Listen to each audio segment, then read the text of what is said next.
Hello दोस्तों, नमस्कार। एक बार फिर से आपके अपने YouTube channel Jeakson study point में बहुत बहुत स्वागत है। आज हम बात करेंगे राजस्थान के इतिहास के बारे में।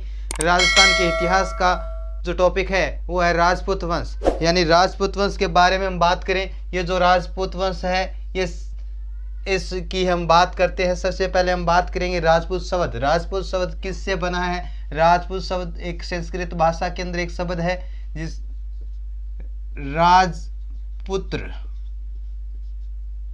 राजपुत्र शब्द से क्या बना है? राजपूत शब्द बना है। संस्कृत भाषा के अंदर एक राजपुत्र नाम का एक शब्द है। राजपुत्र एक शब्द है, उस शब्द से राजपूत की उत्पत्ति हुई है। राजपूत शब्द की क्या हुई है? उत्पत्ति हुई है। अब हम बात करें राजपूत वंश का युग यानी समय, तो एक इतिहासकार हुए हैं जिसका नाम है विसेंट सिमथ। विसेंट सिमथ के अनुसार छठी से 12वीं शताब्दी का जो समय है वो क्या कहलाया? राजपूत समय कहलाया या राजपूत युग कहलाया? क्या कहलाया? राजपूत युग कहलाया। राजपूत युग, ठीक है। यानी एक इतिहासकार हुए हैं विसेंट सिमथ के अनुसार छठी से 12वीं शताब्दी का जो युग था, जो समय था, वो राजपूत युग कहलाया। ठीक है, इतनी बात समझ में आ गई। यानी राजपूत युग क्या था, इसके बारे में प्रश्न पूछा जा सकता है। अब हम बात करें इस राजपूत वंश की। राजपूत वंश के अंदर 36 शाखाएं हैं। कितनी? 36 शाखाएं हैं। राजपूत की 36 शाखाएं हैं। इस राजपूत की 36 शाखाओं का हमें पता चलता है दो ग्रंथों के माध्यम से। एक ग्रंथ है कुमारपाल और दूसरा है वर्ण रत्नाकर। ये दो ग्रंथ हैं। इन दो ग्रंथों से हमें पता चलता है कि जो राजपूत है, यानी राजपूतों की कितनी शाखाएं बताई गई है? राजपूतों की 36 शाखाएं बताई गई है। कितनी शाखाएं बताई गई है? 36 शाखाएं बताई गई है इन ग्रंथों में। ठीक है। अब इसके अलावा राजपूत वंश से प्रश्न पूछे जाते हैं, तो यानी एक वंश हुआ है जिसका नाम है वर्धन वंश। कौन सा? वर्धन वंश। वर्धन वंश। इस वर्धन वंश में 3 महान राजा हुए। पहला था प्रभाकर वर्धन। प्रभाकर वर्धन के पुत्र राज्यवर्धन, और राज्यवर्धन का भाई था हर्षवर्धन।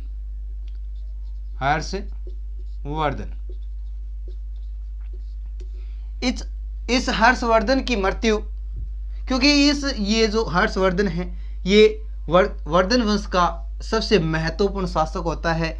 इसकी मृत्यु 647 ईस्वी में हो जाती है। हर्षवर्धन की मृत्यु 647 ईस्वी में होती है। कब होती है? 647 ईस्वी में। 647 ईस्वी के बाद जो समय शुरू हुआ, 647 ईस्वी के बाद यानी 48 ईस्वी से 1192 ईस्वी तक का जो समय था वो समय था राजपूत समय या राजपूत काल। क्या था? राजपूत काल कहलाया। ठीक है, इतनी बात शायद आपके समझ में आ गई है। अब इसके अलावा हम बात करें, एक इतिहासकार हुए हैं हमारे राजस्थान के अंदर जिसका नाम है कर्नल जेम्स टोड। आपने नाम सुना होगा। एक इतिहासकार है जिसका नाम है colonel James Tod. Colonel James Tod क्या कहता है? पहले तो ये कर्नल जेम्स टोड था कौन? कर्नल जेम्स टोड राजस्थान के इतिहास का पिता, राजस्थान के इतिहास का जनक, और इसे घोड़े वाले बाबा के नाम से भी जाना जाता है। ये याद रखना आप कि राजस्थान के इतिहास का पिता, राजस्थान के इतिहास के पिता या जनक कहा जाता है, और एक और नाम है इसका घोड़े वाले बाबा। कौन से? घोड़े वाले बाबा। घोड़े वाले बाबा आदि नामों से जाना जाता है। आपसे प्रश्न पूछा जा सकता है कि घोड़े वाले बाबा के नाम से किसको जाना जाता है, तो आप क्या बताओगे? कर्नल जेम्स टोड को घोड़े वाले बाबा के नाम से भी जाना जाता है। इन्होंने राजपूतों के बारे में क्या कहा, यानी कर्नल जेम्स टोड के क्या कथन है या उन्होंने क्या कहा था कि राजपूत कैसे लोग हैं। इन्होंने राजपूतों के बारे में बताया साहस, आत्मसम्मान, देशभक्ति,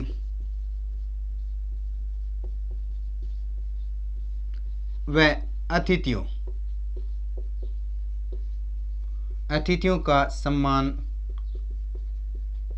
अतिथियों का सम्मान आदि गुण राजपूतों में विद्यमान है। राजपूतों में विद्यमान है। यह प्रश्न कई बार पूछा गया है कि उच्च साहस, आत्मसम्मान, देशभक्ति, अतिथियों का सम्मान आदि गुण राजपूतों में विद्यमान होता है। यह कथन किसका है? तो यह कथन किसका है? कर्नल जेम्स टोड का है। इन्होंने कहा कि उच्च साहस, आत्मसम्मान, देशभक्ति, अतिथियों का सम्मान आदि जो गुण होते हैं वो किस में पाए जाते हैं? राजपूतों में पाए जाते हैं। बात समझ में आई? अब हम बात करेंगे राजपूत वंश की उत्पत्ति कैसे हुई, यानी राजपूतों का जन्म कैसे हुआ। तो इसके बारे में, राजपूत की उत्पत्ति के बारे में अनेक इतिहासकारों ने अनेक अपने अलग अलग मत दिए हैं और अलग अलग सिद्धांत दिए हैं। उन सिद्धांतों की हम बात करेंगे, उनके मतों के हम बारे में जानेंगे कि राजपूत कैसे आए या उनका कैसे जन्म हुआ।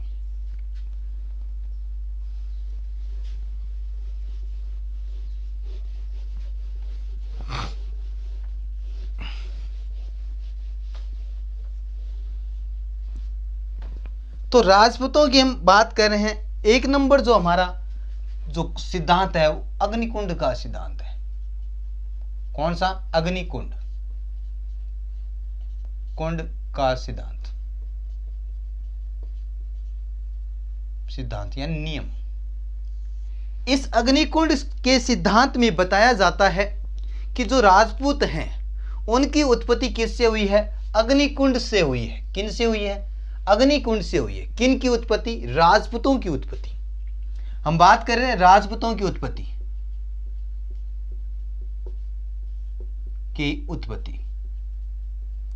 तो पहला जो हमारा सिद्धांत है वो सिद्धांत क्या है? अग्निकुंड का सिद्धांत। इसमें यह बताया जाता है कि राजपूतों की जो उत्पत्ति हुई है वो अग्निकुंड से हुई है। ये जो हमें जानकारी मिलती है वो कहाँ मिलती है? ये हमें एक ग्रंथ है पृथ्वीराज रासो। पृथ्वीराज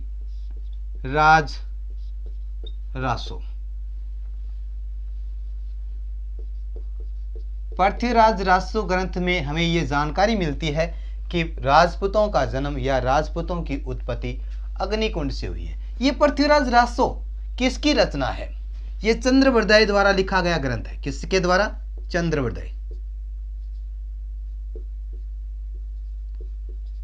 चंद्रवरदाई द्वारा लिखा गया ग्रंथ है।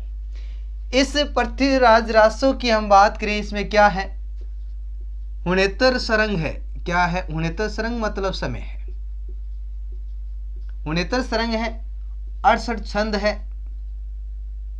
कितने हैं? 68 छंद है। और इस ग्रंथ के अंदर सबसे ज्यादा जो छंद प्रयोग में लिया गया है वो छपाई है। सर्वाधिक छंद का प्रयोग आया है, सर्वाधिक छंद का प्रयोग हुआ है वो कौन सा छंद है? छपाई छंद। इतनी बात आप ध्यान रख लेना। ये हम पढ़ रहे थे पृथ्वीराज रासो के बारे में। अग्निकुंड सिद्धांत के बारे में फिर चलते हैं, उसके बारे में पढ़ते हैं कि अग्निकुंड सिद्धांत की हम बात कर रहे हैं कि राजपूतों का जन्म हुआ है वो अग्निकुंड से हुआ है। अग्निकुंड सिद्धांत। तो अग्निकुंड सिद्धांत के अंदर हम आगे बढ़ते हैं कि राजस्थान के अंदर एक जगह है जिसका नाम है आबू, माउंट आबू। वो कहाँ है? राजस्थान के सिरोही जिले के अंदर। राजस्थान की हम बात करें, राजस्थान के अंदर एक स्थान है, और वो स्थान कहाँ है? कौन सा स्थान है वो? माउंट आबू। और माउंट आबू कहाँ है? राजस्थान के अंदर सिरोही जिले के अंदर। ठीक है, इस सिरोही जिले के अंदर माउंट आबू पर्वत पर एक ऋषि था जिसका नाम था विशिष्ट मुनि या ऋषि क्या कर रहा था? तपस्या कर रहा था, यानी यज्ञ कर रहा था। उस यज्ञ में उन्होंने 4 राजपूतों को जन्म दिया। कैसे दिया? कि एक बार क्या होता है कि विशिष्ट ऋषि तपस्या कर रहे थे, यज्ञ कर रहे थे, उस समय जानवर रूपी इंसान यानी राक्षस वहां आते हैं और ऋषि विशिष्ट को क्या करते हैं? परेशान करते हैं। इन्होंने अपनी सुरक्षा के लिए यज्ञ से क्या करते हैं? 4 राजपूतों को जन्म देते हैं। पहला कौन सा है? पहला है प्रतिहार, और दूसरा परमार, और तीसरा सोलंकी, चालुक्य, इसे सोलंकी भी बोलते हैं, सोलंकी राजपूत। ठीक है, चौथा है चहमान, और इसे चौहान भी बोलते हैं, यानी इन 4 राजपूतों को ऋषि विशिष्ट क्या करता है? यज्ञ से पैदा करते हैं। इसलिए इन 4 राजपूतों को क्या कहा गया है? इन 4 राजपूतों को अग्निवंशीय कहा गया है। क्या कहा गया है? अग्निवंशीय राजपूत कहा गया है। यह बात ध्यान रख लेना।